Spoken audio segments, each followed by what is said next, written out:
jing pembera gua MKM ya di perlok omaya yang di perahu truk wah hari ga lepu bitarik bunai Agos udah ga jing lang yang jelang pai ba hitai ha tupiar taknyang ipor manikan nila cipau citeng itau unir orang tupiar taknyang tujuk peman ting pai ba ili kepor dekat dengan teh kodi gila picor nyawa biwo yawan saya kini jingelang udah kod dega JSTOA wah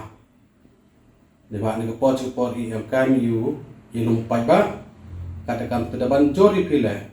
wo yawan pi ha ketik sni leba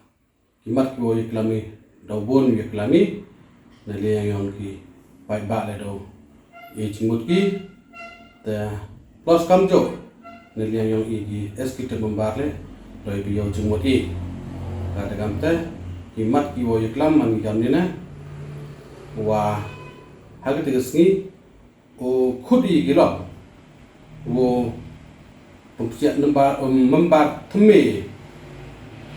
wo enroll i membar thme kamjo iporle yiki warim leba lekepot IMKM upai ba hoyi krek lang wi ni kesen JSTOA gyang i kadang teban jori pi nyawa pi wan chagli jingalang ode khot dengan JSTOA iba hagini kisni wada dam bon gi perlok kiwa kentho dana kenno dana kiwa kwa uya join membar wa gani association yang i